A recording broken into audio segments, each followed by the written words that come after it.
Драги гледачи, јас сум Хари Кацановски од Слободен печат. Во изминативе недели профилот на Слободен печат на Инстаграм е цел на координиран напад со ботови со стотици сумнителни профили што за неколку секунди влегуваа во интеракција со нашите објави. Слични напади беа забележани во Србија врз опозицијски медиуми, но и врз студентски организации и активистички групи.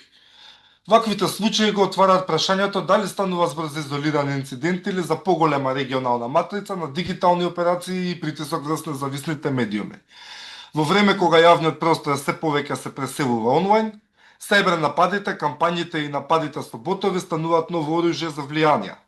Пример за тоа е неодамнешното откритие дека многу акаунти на фанови на политичари во Америка потекнуваат од разни делови на светот.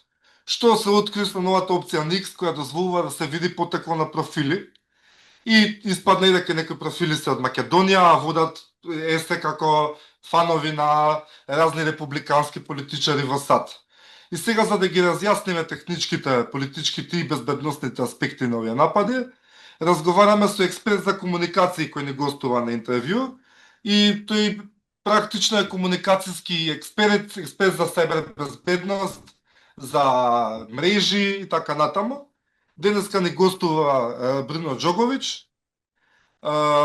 Бруно работи во Осло, каде што и професор на Универзитетот во Осло, колку што сум информиран, освен ако нема нели промена некоја. И тој е човек кој би можел технички да објасни како функционираат овие напади, но и да ги поврзе со политичките и безбедносните ризици во регионот. Бруно, добре дојде и ти благодарам што прифати да зборуваш за тема која станува се поважна за медиумите, за јавноста. Благодарам, Хари. Ова навистина е добра тема. Мислам, актуелна денеска и многу битна од многу перспективи, така да постојат многу работи што можеме да ги разјасниме сега, што ќе биде многу интересно за гледачите, се надевам. Фала ти, Бруно. Мислам, јас и ти се немаме видено одамна, ама знам дека више од предходно ти беше ептен, изразиран во ова, така што мило ми е што можам да зборам со експерт како тебе. Па мислам дека би можеле да почнеме директно од суштината и од она што го доживеавме ние како редакција. Би почнал со тоа, сакам да те прашам што се случува кога профилот на еден медиум е нападнат од ботови. Каков тип на напад е тоа, како се изведува, какви напади постојат? Така, па вака се, значи, кога еден медиум е нападнат од ботови, тоа не е класично хакирање, различно е малку. Значи, никој не влегува во профилот, туку се злоупотребуваат самите алгоритми на платформата, така. Најчесто гледаме неколку форми, значи масовни пријави за да се блокира или да се суспендира профилот, координирано поплавување со навреди, пропаганда или дезинформации, што е класично, што може да се види по Facebook и Instagram. Постои следно нешто што на англиски се вика brigading или бригадирање, можеме да го преведеме така, кога има илјадници коментари во неколку минути, значи тоа доаѓа во различни временски периоди. Ќе зборувам за тоа малце поопширно покасно. И крајно е манипулација со реакции и лажен впечаток за јавен консензус. Тоа е психолошки, значи има неколку начини како се постигнува саканиот ефект. Но едно е јасно, значи да се замолчи медиумот, да се казни затоа што објавил непожелна содржина, да се создаде впечаток дека јавноста е против него, иако тоа вештачки произведен шум, значи не е ништо реално. Кога профил на медиум станува мета на ботски напад, најважно е да се разбере дека тоа не е класично сајбер хакирање како што знаеме. Никој не се обидува да го пробие профилот или да се логира, напротив е злоупотреба на алгоритмите на платформата, значи нешто многу покомплексно, многу поопасно. Тоа е обид да се сврти механизмот на социјалната мрежа против самиот медиум. Можам да дадам пример, масовно пријавување, значи стотици или илјадници лажни профили или координирана група на реални профили во краток временски период. Пријавуваат, например, една објава или цел профил. Алгоритмите на платформата не може да направат разлика помеѓу вистинско прекршување на правилата и оркестрирана операција. Значи, резултатот е што постот се отстранува, опсегот се намалува, така, понекогаш и се блокира целото сообраќајно присуство на медиумот. Значи тоа е единственото што може да се направи во тој случај. Вториот тип е коментар поплава, значи се поплавува постот со коментари, за многу кратко време се објавуваат стотици идентични или речиси идентични коментари. Значи може да бидат навредливи, политички обоени, дезинформацијски или било што, само за да се создаде хаос. Значи целта е публиката кога ќе го отвори постот да види токсичен океан од негативност, да мисли дека јавноста е против медиумот, дури кога е целосно вештачко сценарио. Тоа се нарекува астросерфинг на англиски или создавање лажна слика за општествената реакција. Следното што сакав да го кажам претходно е бригадинг или бригадирање. Тоа се координирани групи кои во ист момент се активираат, често преку приватни Телеграм или Вибер групи обично, тоа што можев да видам од Интерпол преку пријатели кои што работат таму и од генералниот секретар со кој баш разговарав на оваа тема. Значи, ти имаат однапред подготвени стратегии, што да коментираат, што да споделуваат, кои линкови да ги туркаат или кои новинари да се таргетираат. Ова изгледа органски, но во реалност е синхронизирана операција. И може би најподмолниот аспект, ваквите напади го таргетираат алгоритмот на платформата, не само на медиумот. Значи, кога има голема количина на негативни интеракции, алгоритмот често го толкува тоа како контроверзна содржина и ја намалува видливоста на профилот. Без разлика. Така. Без разлика дали содржината е точна или неточна. Така нападот ја намалува публикацијата, го засенува профилот и му нанесува... Го саботира, практично го саботира Така. медиумот, особено ако е влијателен или читан. Така. Се нанесува штета, значи без медиумот воопшто да може да реагира на време. И ова го прави ботовскиот напад опасен, не затоа што е технички софистициран, туку затоа што е психолошки, политички направен и да биде алгоритамски насочен. Значи влијае врз уредничката независност, врз довербата на јавноста и врз финансиската позиција на медиумот. Значи многу редакции добиваат реално намалување на сообраќајот што директно се претвора во финансиската загуба, така само затоа што некој активирал мрежа од неколку стотици профили. Значи клучно што треба да запомниме тука е дека овие напади не се спонтана реакција од незадоволни читатели, туку индустриализирана злоупотреба на дигиталниот екосистем. Станува збор за нова форма на притисок со многу ниска цена и многу висока ефективност. Мислам, практично Инстаграм нема никакви начини како може тоа да го запре или да се нешто во тој стил или да направи нешто во врска со тоа доколку забележи дека станува збор за ботски напад. Па има начини како може да се направи тоа, ќе зборуваме подоцна за тоа секако. И има доста начини како да се заштити од ова. Но мислам дека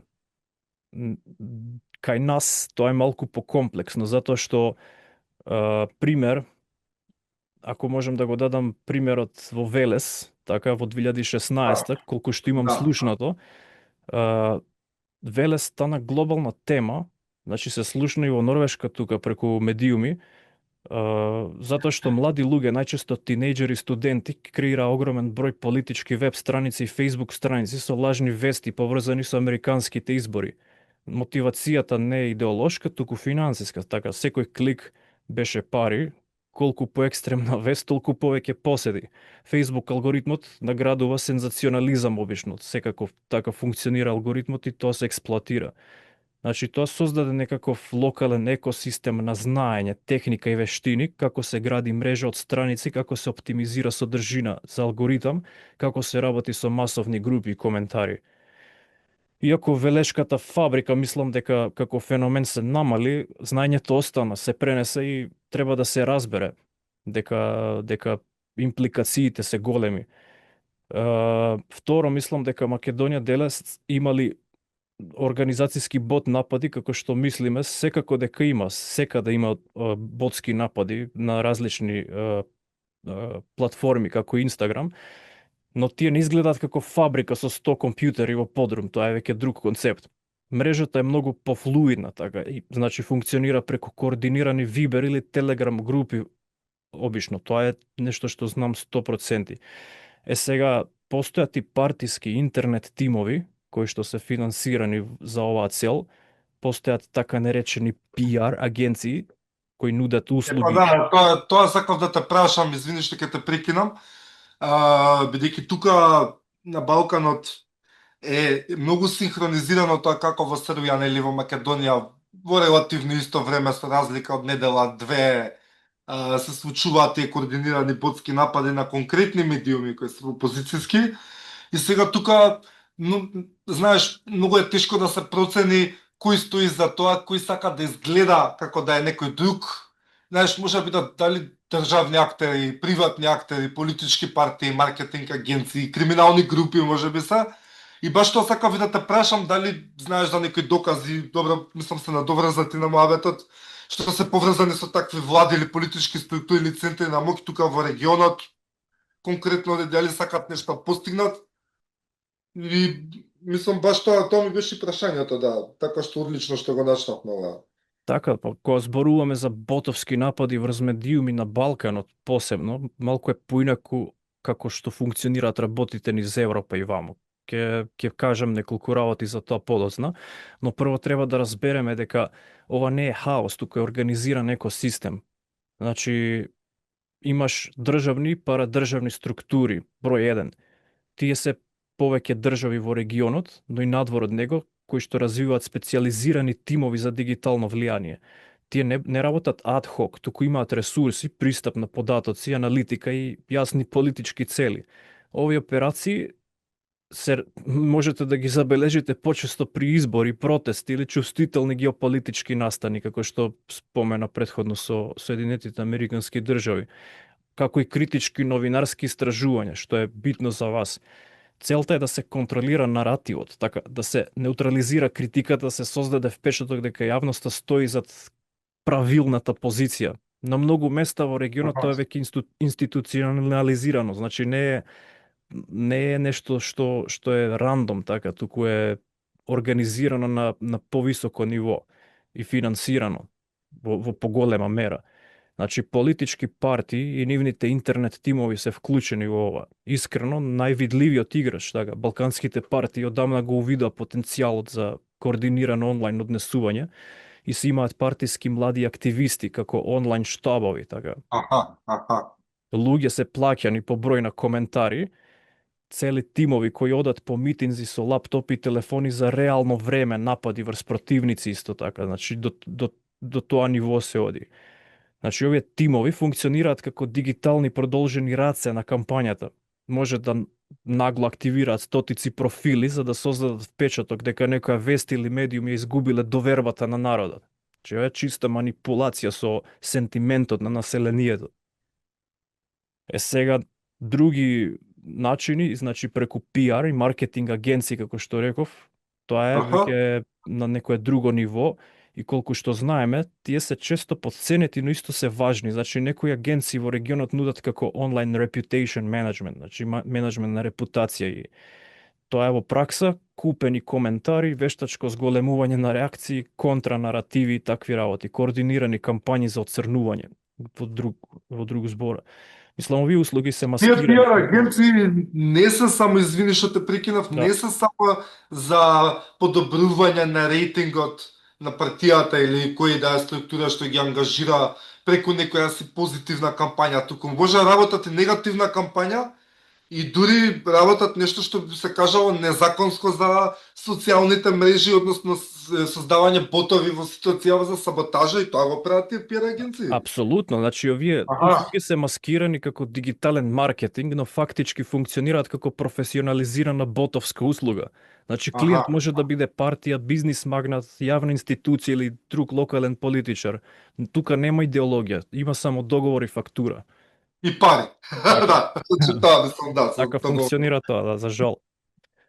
Значи практично брево каде идат парите, таму треба да се следи вакво Старо правило, така. Да. Сега имаш исто и криминални групи, сиви структури кои што може да бидат вклучени тука. Сега овие групи имаат други цели, користат слична инфраструктура за измами, за политички манипулации, за рекетирање, промовирање на одредени економски интереси и така натаму.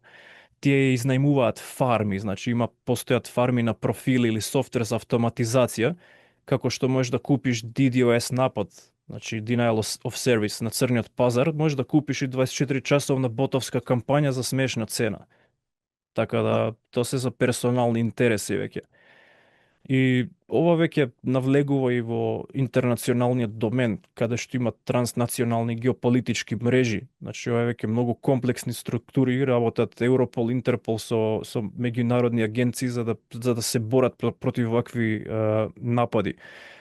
Се, ова е најкомплексниот дел. Ова е што ние работиме во Теленор во Норвешка, работиме и со странски институции, работиме со националните безбедности низ Европа, низ НАТО, така да за ова знам доста.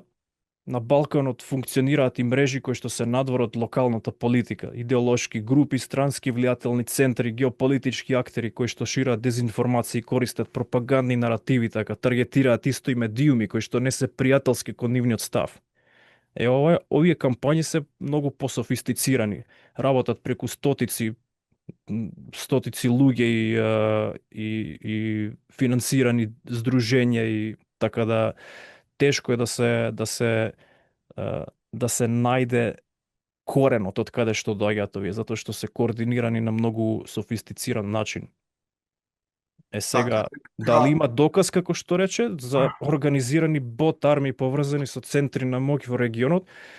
Колку што знам, има доста докази и не се секогаш доволни за суд, но се повеќе од доволни за анализа, како што можеме да сватиме како функционираат овие работи.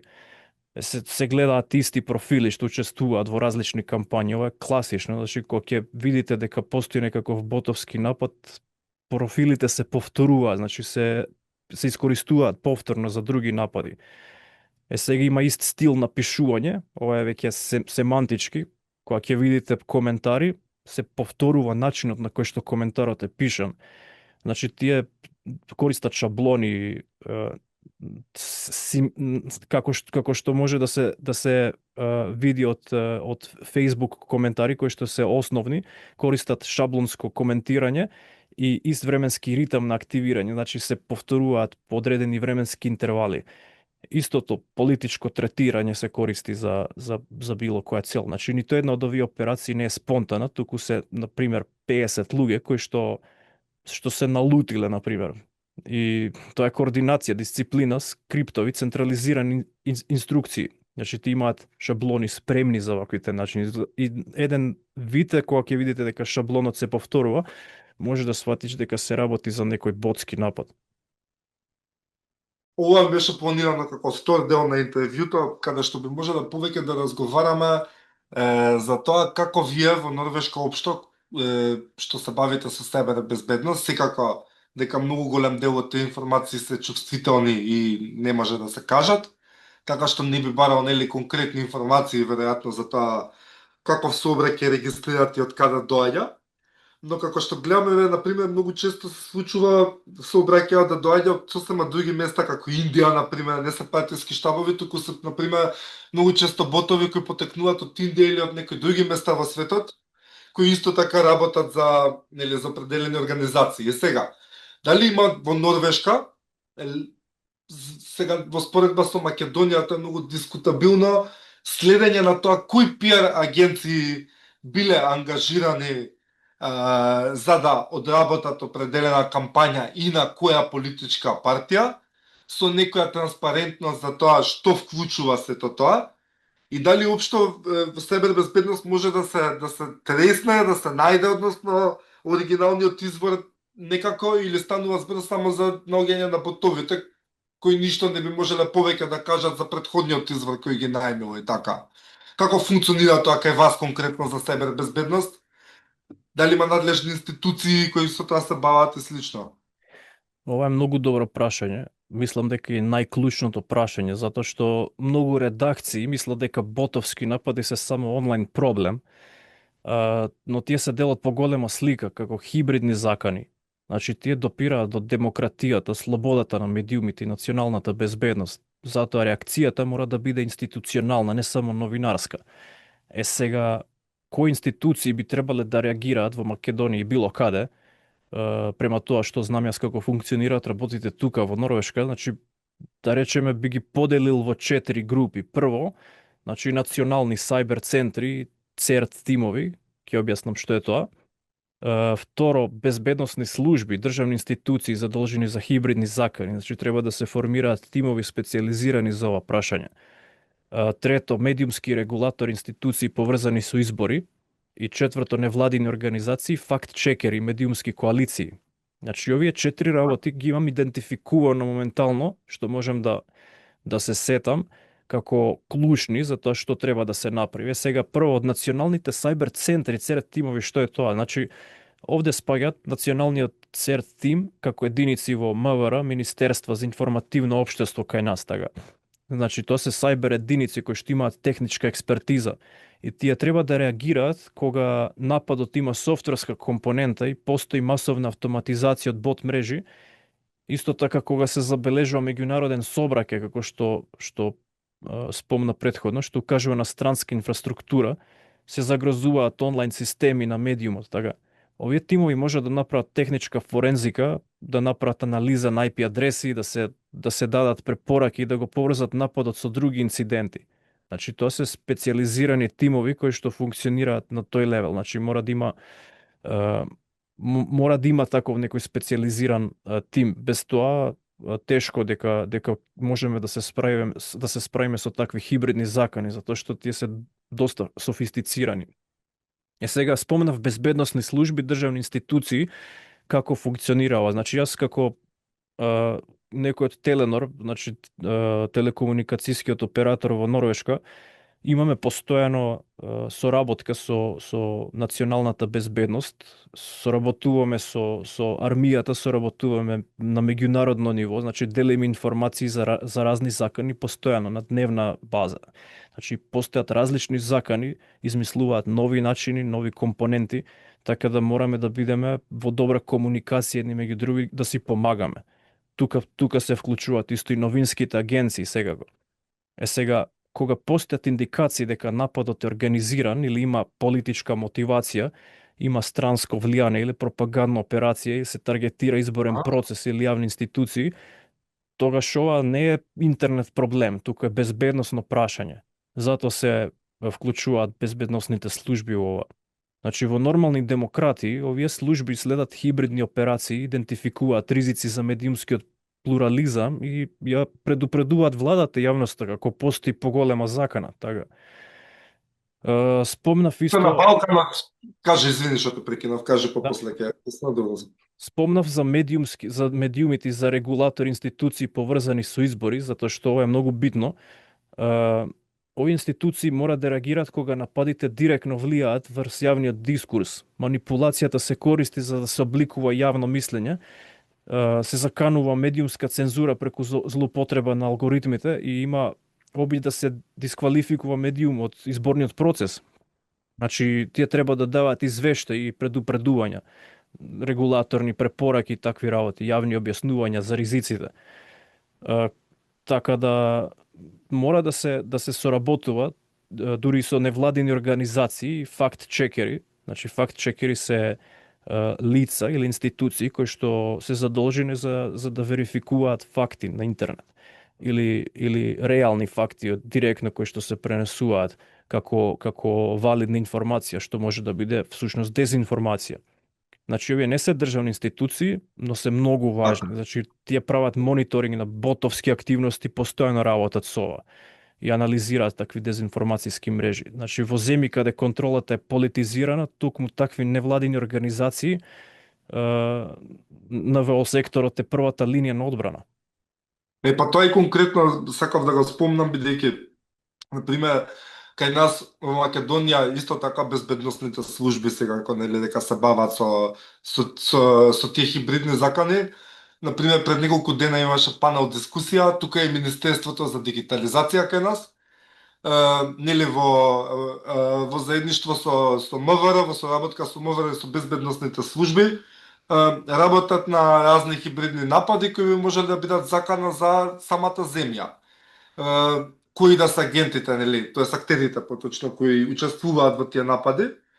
Сега, ја пример конкретно не би предпоставувал каква е ситуацијата тука или на Балканот, нели, секако без никакви докази или информации, но хипотетички, во едно хипотетичко сценарио, каде што самата власт или владеачка партија можеби е вклучена во таков тип на напади, во ситуации на авторитарни земји каде што контролата над институциите кои би требало да му помогнат на медиумот кој е под закана не му помагаат поради тоа нели што се под контрола на самата власт, тогаш медиумот нели треба да бара друго чаре за помош. Пример во ситуацијата со Србија Мгм. се саботирани опозиционерски да речеме медиуми. Прашањето е тука не би значило нужно нели дека станува збор за органи на власта, може да е некој сосема трет актер кој го прави тоа ради некои други причини, но доколку би било така во некој сценарио, тогаш спомнуваш ти дека NGO се добар начин за барање помош или барање помош од меѓународни организации веројатно. Дали постојат некои конкретни дали NGO, дали агенции кои се занимаваат со пронаоѓање на изворот кој го извршил тој напад за да се обелодени тоа како нека форма доказ која потоа може да се искористи нели дали правно за барање правна помош од судот, тужба или што и да. Така. Сега, кај нас, дали постојат такви агенции, веројатно, не сум информиран конкретно, но можам да кажам одреден шаблон како функционира во Норвешка и како овие работи се поврзани меѓу себе, така да тоа може да се искористи како начин да се добие веродостојна информација за такви напади. Затоа што, како што рече на почетокот, дали се способни институциите во регионот, тоа е релативно. Значи, реално, нивоата на капацитет се неравномерни. Така, Некои држави имаат добри технички тимови, но слаба политичка волја. Други имаат политичка волја, но недостиг на експертиза, така.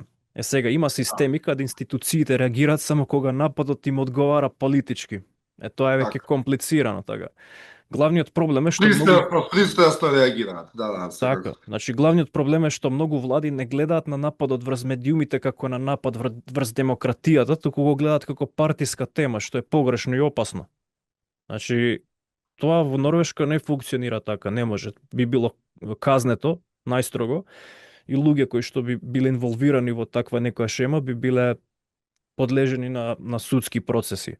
Сега како функционира пример за силен систем во Норвешка, на вистина постојат различни институции кои што се креирани за овие цели. Значи првиот е NSSC или Националниот центар за сајбер безбедност, можем да кажам така, сега да не ги кажам норвешкиве термини.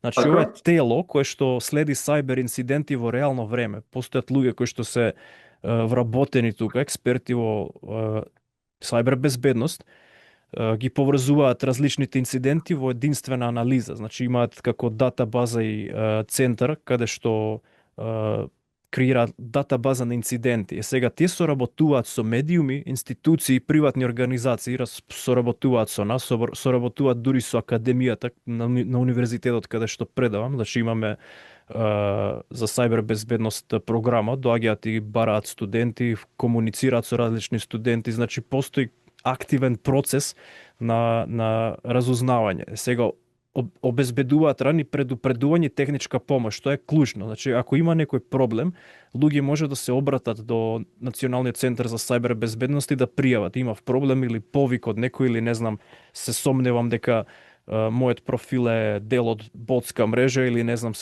моите лични податоци се компрометирани, се користат на Facebook или такви работи. Значи тоа значи дека не е административен орган, туку е технички професионален тим кој што може да помогне. Сега други институции кои што соработуваат со Националниот центар за сајбер безбедност, што знам сигурно е полицијата за безбедност, што се нарекува ПСТ тука. Значи ПСТ има посебни единици за странски влијанија, хибридни закани, такви информативни операции, пропагандни кампањи, што има за цел да влијаат на демократијата. Значи ова е веќе на следно ниво. Кога медиум ќе стане цел, ПСТ може да го анализира контекстот на нападот, да проценат дали има странски актери, даваат класификација на ризик, ако ризикот е повисок, се класифицира одредено. Ова е важно, затоа што ги поврзува дигиталните напади со национална безбедност. Значи не е веќе само технички, туку се разбира дека ова доаѓа на државно ниво веќе. Е сега Така. што се однесува до медиумите како што праша предходно, е, тука имаме нешто како медиумска управа. Сега како се преведе тоа, мислам најдобар збор би било медиумска управа, на норвешки е медиетилсинет. Аха. Може да се нарече како медиумска управа. Ова тело е, значи следи Тоа медиумската е форма на писменост. здружение, пример здружение на новинари тука, која се занимава со разни етички прашања, поднесува пријави за неетично постапување кон новинари или критикува определени можеби новинари за нивното неетично постапување и генерално е како едно такво здружение кое се занимава со тие работи. Веројатно е нешто слично таму, сега не знам каква е Слично. структурата. Слично, но многу поинституционализирано, значи многу Аха, поофицијално тоа, значи имаат досек веќе на легално ниво.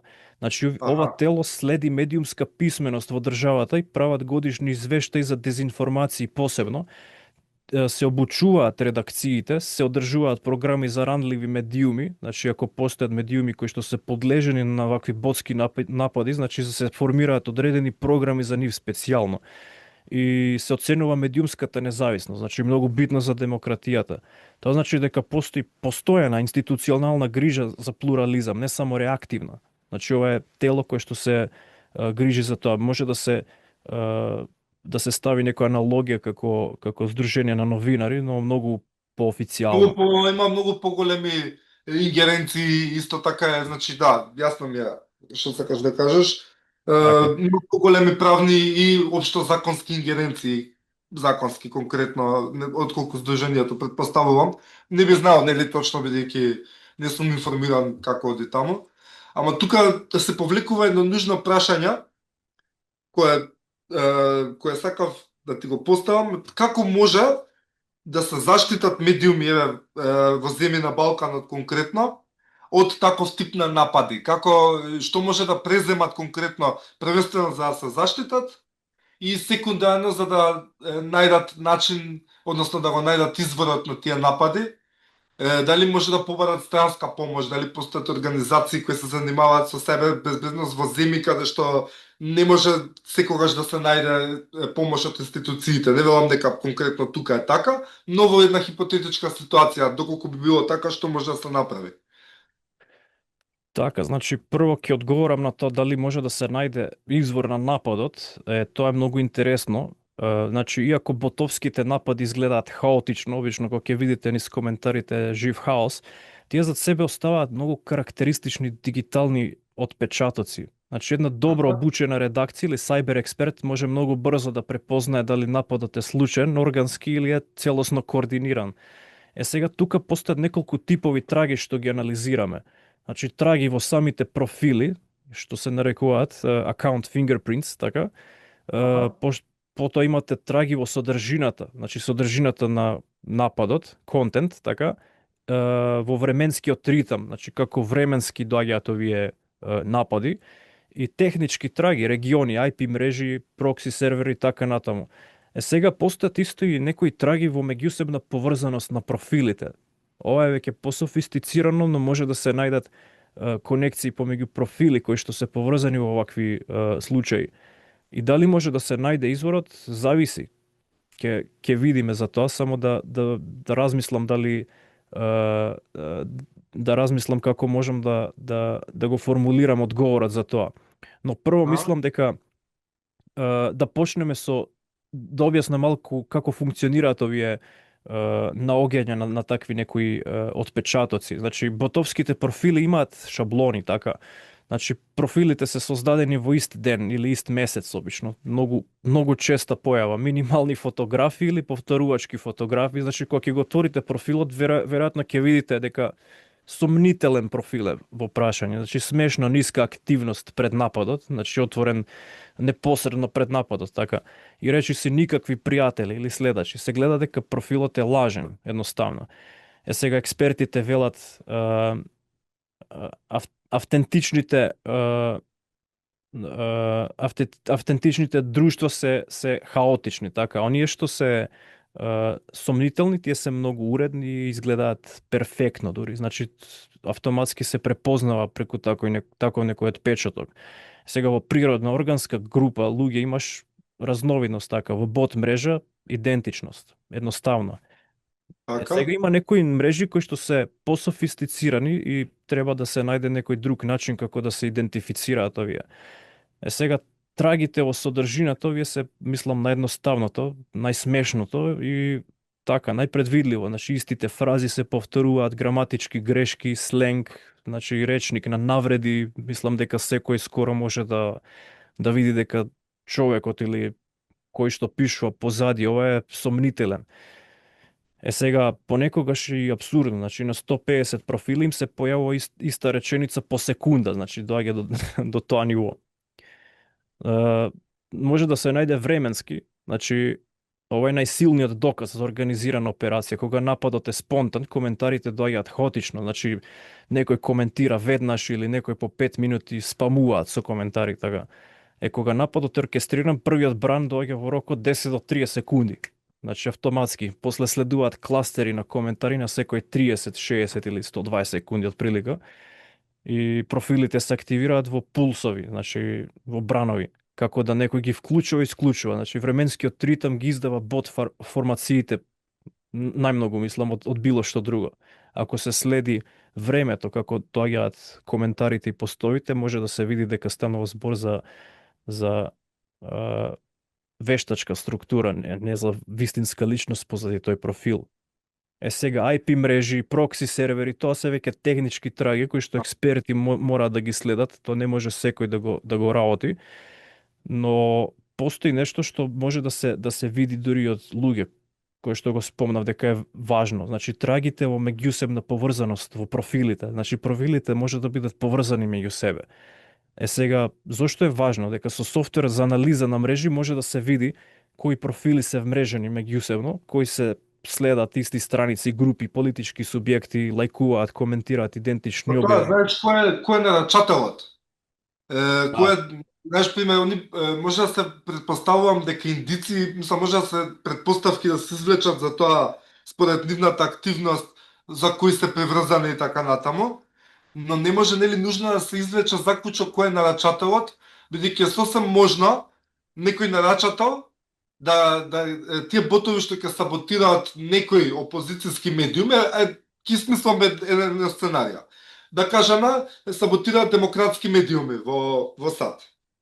И се гледа дека тоа се републикански профили под наводници, односно тие профили нонстоп споделуваат работи поврзани со МАГА, во ситуација. така. Но тоа се некои трети актери, да кажеме Русија, пак карикирам, измислувам сценарија, нели, ништо не кажам, кои прават да изгледа како да се МАГА профили, за да може луѓето да мислат дека ги порача од некој републиканец. Како може да се открие кој на вистина е тоа, дали е кој е нарачателот? Па сега нарачател извор од каде што доаѓа до зависи, значи што се подразбира под извор. Технички Да, тоа извор, е тоа, да. апсолутно се може да се утврди дали нападот доаѓа од ист подкластер како претходно или се користи на истите алатки, дали профилите имаат ист подпис, инфраструктурата е поврзана со одредена земја, провајдер или прокси оператор, тоа е изводливо. Сега политички, финансиски извор, тоа е многу потешко. Значи, тука има два проблеми. Значи, прво, тие што ги напаѓаат медиумите, тие ретко работат од официјална инфраструктура. Значи, ова е веќе сива зона. Второ, многу операции се нарачани индиректно. Значи, преку трета страна, фирма, PR агенција или неформални групи.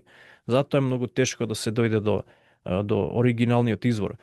Но можеме да кажеме со голема сигурност дали нападот е повторно активиран од истите актери што работеле и претходно. Ова е многу важно, бидејќи покажува континуитет, не случајност. Така, Значи, така. потопските операции оставаат траги, како што реков претходно, како отпечатоците на прстот. Така. Значи, може би не секогаш можеме да кажеме кој ја дал наредбата, но многу често можеме да препознаеме дека истата мрежа, истите профили и ритам стојат зад повеќе напади во регионот. А таа агенција, например, бидејќи спомнуваш агенции, ако се лоцира дека таа агенција, ако може да се лоцира дека таа агенција најмува конкретни ботови еве за негативна кампања или за саботажа, или ако постојат предпоставки, не може никако да се изврши, не знам, тужба против таа агенција, за таа агенција да мора да ги покаже документите кој го нарачал тоа и така преку правниот систем некако да се стигне до тие информации. И Зависи, значи дали ние пример како медиум би можеле да ги добиеме тие сознанија од странски извори, ако не од тука, кои ќе ни дадат потврда некоја агенција или што е да е сега, бидејќи не се разбирам, учествува во тоа, и ние тие да ги искористиме во тужба, например, или не ние кои да е, например, за да може да се побара некоја правна разврска. Дали има такви механизми или на крајот на криштата, ако не немаш поддржување од поголеми сили, ништо не правиш. Мислам исто, ако немаш поддршка од поголеми сили, не дека ништо не правиш, туку ќе биде многу потешко да се справи со таков некој пософистициран напад.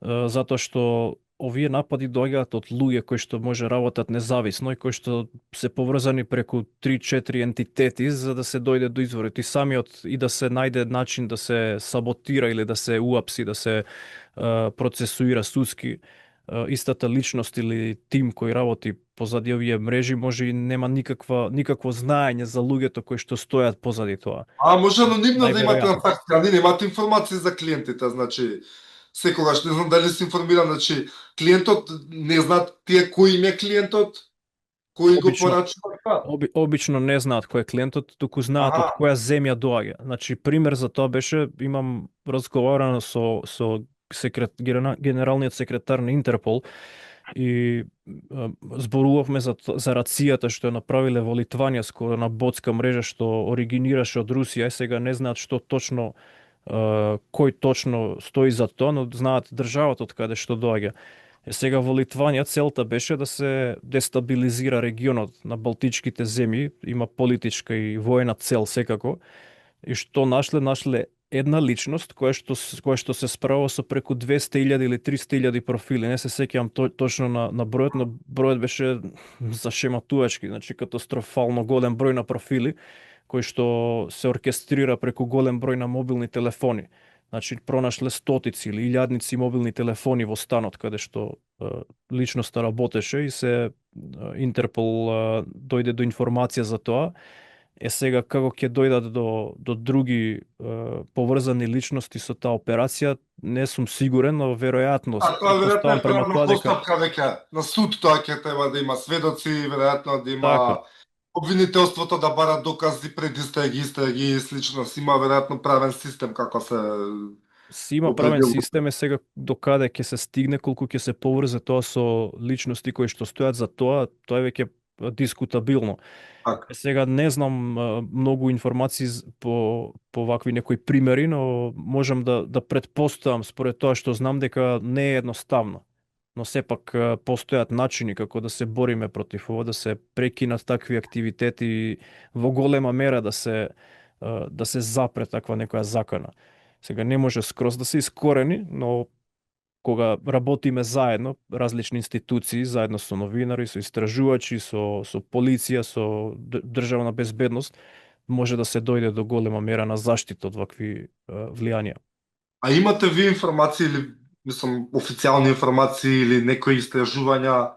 Јас сум разгледал разни на самиот Балкан активноста каква е и од кои конкретно актери, дали се странски актери и така натаму. Има податоци некои за тоа или нема конкретни податоци?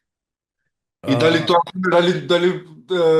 дали те податоци се јавно достапни и го вклучуваат цел свет или повеќе се занимавате само со податоци во рамките на Норвешка или како оди тоа, не знам конкретно.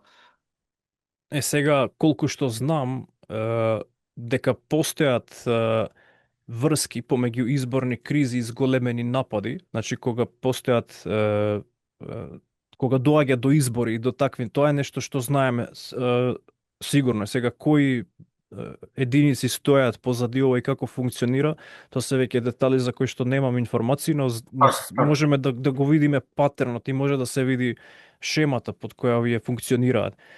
Сега онлайн нападите врз медиумите, тие не се појавуваат кога е мирно и тивко, така. Тие се активираат кога на одредени политички актери најмногу им треба контролирање на наративот. Да, Тоа треба да запомните, дека најсилен индикатор, пример, бранови на напади точно околу избори. Секој изборен циклус во Македонија, Србија, Црна Гора, Босна, кај нас на Балканот носи препознатлива шема, значи нагло зголемување на негативни коментари врз критички медиуми, масовни пријавувања на профили и објави, координирано ширење на партиски поефективна пропаганда, такви работи. Значи вештачко создавање на скандали за да се префрли вниманието. Значи, ако медиумот е ориентиран кон реална содржина и обелоданување на вакви некои проблеми, тие ќе бидат таргетирани. Значи, да знаеш дека ако работите коректно, ќе бидете мета на напад кога ќе дојде време. Значи, причината е едноставна, значи не е лично ништо, туку во избори информацијата е моќ. Така, Така, таа е ако го еден заглушиш, случај на ферата, да. ако го заглушиш некој медиум, значи намалиш досек или ставиш во одбрана, ти добиваш предност, значи ефтин метод со огромен ефект. Таа информација кружат на интернет, денес сите се на социјални мрежи или ако читаат на интернет портали и слично, и веројатно најголемата моќ на контрола на информации денес се оружје, да, преку интернет, мислам, таа неминовно е. Ама, пример, вака е како за крај сакам нешто да те прашам. Твојата препорака за редакции кои се под таков ризик, која е? Што препорачуваш дека може најдобро да се преземе за заштита од таков тип на напади? Па тука може би хакерски напади кои може да го таргетираат и самиот сајт, односно самата веб страница. Не значи е нужно само и ботовски напади. Општо што би порачал, како може да се заштити една редакција такви работи?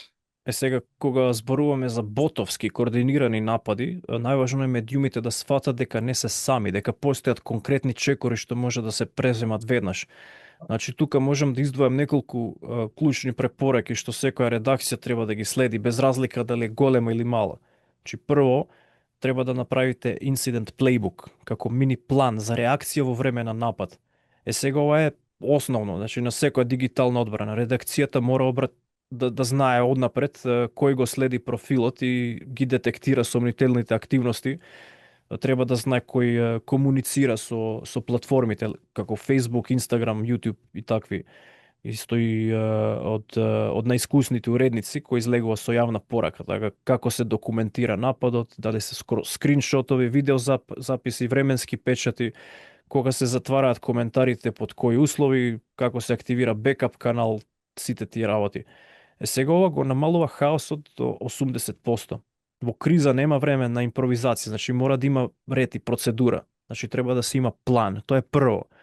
Сега второ, мислам дека треба да се воспостави дигитална хигиена во редакцијата. Значи ова значи дека новинарите и уредниците треба да имаат силни лозинки и двофакторска автентикација, значи да се заштитите без обзира на пример да се таргетира вебсајтот во ред, нема проблем, но вебсајтот веројатно нема никакви лични информации како пасворди и такви работи, лозинки кои што се зачувуваат во текст кои што не се енкриптирани, така да без разлика дали сајбер нападот ќе го бутне сајтот во некое време, нема да предизвика некоја катастрофална Нема чувствителни информации, да. Така, ако нема чувствителна информација, кој е само сајт кој што објавува вести, нема некој голем проблем. Секако проблем е и тоа како за себе, туку не е тоа што мислам, значи треба да имате професионални лични профили кои што се одвоени од сајтот, така.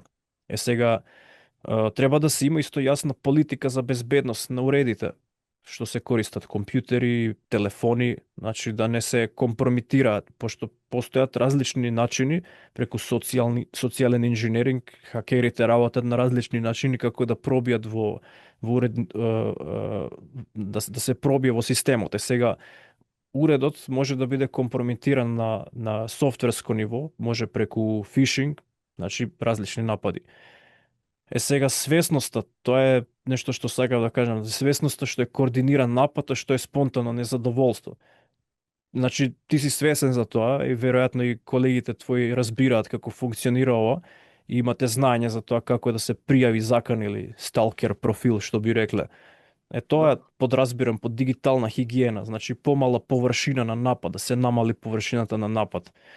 Тоа е ние преку го многу битно. заклучивме профилот на Инстаграм, пошто нели конкретно тоа беше во тоскиот, за да не може повеќе следачи да добиваме кои се ботови со константно вакво реквест на ботови од каде и да се, што пробуваат да го следат профилот. И сега рачно ги прифаќаме, нели тоа не беше начин, но сепак штетата може да се минимизира, ама веројатно целосно да се запре тоа, треба да се најде изводот, што е, мислам, били скроз да се, веројатно нема таков начин. Чудно е што Мета нема поголема заштита од такви работи или не знам. Па Не знам медиумите работат преку алгоритми како да постираат содржини за читатели на начини на кои што тие читаат. Значи секој си има свој стил на читање и содржини кои што сака да ги читат и алгоритмот се адаптира според тоа и затоа ботовиве го злоупотребуваат тоа за да можат да дојдат до сознание и да најдат начин како да дојдат до читателите. Сега, за да се најде еден начин да се намали ова, треба исто да градите силни собствени канали. Значи не се ослонувајте само на една платформа како Инстаграм на пример. Значи најголемата грешка на независни медиуми е што премногу зависат од Facebook или Инстаграм. Значи голема грешка. А Facebook и Инстаграм се најголемите социјални мрежи кои што имаат таков психолошки начин на алгоритми, конструирање на алгоритми што се направени за цел за се максимизира интеракција помеѓу луѓето. Сега, алгоритмите понекогаш работат против вас, ако ботовите го трујат сигналот, така. Затоа секој медиум треба да има силен и редовно обновуван вебсайт, newsletter исто, значи најотпорен комуникацијски канал денес, newsletter. Следно се мислам, имаме весник исто така, мислам, така. Имаме агрегатори, со тоа што сепак, нели, голем процент од читаноста е на интернет. Како и да е, весникот е одличен, сето тоа, но нападот на интернет е многу да... И сега, како другаче, мислам, има агрегатори во рецето тоа, но освен Инстаграм и Фейсбук, каде што и се повеќето од нашите следачи, тешко е да се најде друга платформа, ете, Twitter да речеме, или не знам, да биде TikTok, сега го следат доста. Тоа се генерално најследените, особено од помладите, бидејќи нели статистички се помалку Facebook следат, на Инстаграм, на TikTok се помладите, а за помлада публика која би била покритична за да чита таков медиум, нели? Тоа се многу важни канали. И малце е тешко, нели, да се најде поинаков медиум. Идејата е да има диверсификација на изворот. Така, за да не може секој на канал да го нападне тој. Нешто ќе успееш, ама не можеш да направиш. Така. Значи Telegram, Viber се многу популарни канали со лојални читатели, тоа исто треба да се практикува. И така како што спомна, резервни профили за кризна комуникација, значи диверзификација на начинот на пренесување на информации. Сега ова значи дека ако платформата те казни, така на некој начин, публиката сепак може да те најде на други места. Не само да се затворите, затоа што ботовските напади имаат за цел тоа, за да ве затворат и да ве замолчат. Значи треба да најдете да се борите против тоа, начин да досегнете до читателите, начини на кои што не можат да влијаат. Значи на пример Telegram или Viber канали ботови, така, не можат да спамуваат Telegram и Viber канали. Ние пример на Инстаграм конкретно мислам кој реков го заклучивме, сакам да кажам, ние ги прифаќаме сега следачите. И ние нашите следачи се ги имаме, што и понатаму ни ги читаат вестите, со тоа што нови следачи треба да побарат, нели, дозвола за да може да не следат, што ако видиме ние вака со око дека некој од тие профили е бот, нема да го прифатиме да биде фоловер, а може да, нели, да спомира на нашите објави. Так. И веројатно сега за сега додека, нели, Мета не го реши сето тоа, ние мислам поднесовме све што треба до Мета и така натаму. Тоа е начинот, не знам, веројатно. Следно што можем да се сетаме, еден психолошки трик што можете да го искористите, да кажете јавно кога сте... Ево кажуваме сега тука за да не фатат овие ботови, а не го видат интервјуто. Шегувам, нема вез да каже, нема вез да мислам да не Така, па треба да се кажува јавно кога сте нападнати, значи транспарентно сте. Објавивме одма и вест пишавме, она се бе нападнати, беше црна ботовски го биле објавија многу медиуми, сето тоа значи се дозна, не може да не се објави. Луѓето разбираат и сакаат да знаат што се случува зад кулисите. Значи во минатото редакциите се плашеа да признаат дека се напаѓани, мислејќи дека тоа покажува слабост, но сега луѓето разбираат, значи ако сте нападнати, значи работите на некоја добра работа. Тоа значи. За добра конј се крева прашина, како велат. Така. Сега исто битно е да се поврзете со други медиуми, невладини организации и факт-чекери, како што споменав претходно, да имате координиран начин да се справувате со овие. Значи не сте сами, треба да споделите информации за нападот со други, да се разменуваат искуства, да бидете во постојан контакт со овие организации. Значи јавна подршка помеѓу редакциите, координирано пријавување на фейк профили, креирање бела листа, црна листа, такви работи. Значи ова во Норвешка и во Западна Европа е де факто, мора да се практикува постојано. Во ред, Така да кажи, тоа е кажи. тоа, значи едукација да се знае што се случува, да се зборува за ова како што зборуваме сега, многу битно. И најважна препорака, немојте да менувате уредувачката политика поради страф. Ова е најбитно. Значи целта на ботовските напади да ве натераат да се само цензурирате. Ако медиумот почне да одбира теми по логика на ова ќе предизвика напад или подобро да избегнеме, тогаш веќе ја добиле битката. Тоа не е опција, секако. Така. Бруно, ти се заблагодарувам многу што учествуваше во ова интервју. Мислам, ова е многу добра за општо јавноста да знае што се случува и како функционира се во ова. Особено денес во доба кога живееме на интернет, каде што овие работи стануваат секојдневие веќе, не се ни некој исклучок, не се ни нешто чудно, туку се нешто со кое ќе мора да се справува секој медиум, организација или кој да е, кој може да биде таргет на разни напади, дали од политички структури, дали од некои независни, например, актери, или кој да е кој би сакал некако да им наштети, така што мислам дека ова е многу информативно во секоја ситуација, во секој случај. И се надевам дека кога ќе се видиме следен пат ќе зборуваме за некоја друга тема, со надеж не пак за оваа. Се надевам дека ќе го следиме проблемот до тогаш и ќе најдеме нели чар. Но секако одличен разговор, Бруно. Нема проблем, Хари, честа е моја. Ми беше навистина чест да бидам дел од оваа дискусија и се надевам навистина дека ќе продолжиме да зборуваме и за овој и за било кои други теми, затоа што многу е битно да се разговара за овие проблеми и да се знае што се случува во светот. Драги гледачи, ова беше интервју со Бруно Џоговиќ, експерт за оваа проблематика. Мислам дека немаше никој подобар што можевме да го викнеме за се ова. И се надеваме дека со ова постигнавме барем нешто околу тоа да бидете поинформирани околу сите овие теми и малце повеќе да разјасниме околу тоа што значи ботски напад, што значи хакерски напад, како функционира тоа, како може нели да се превенира и слично. Ви благодарам многу за вниманието.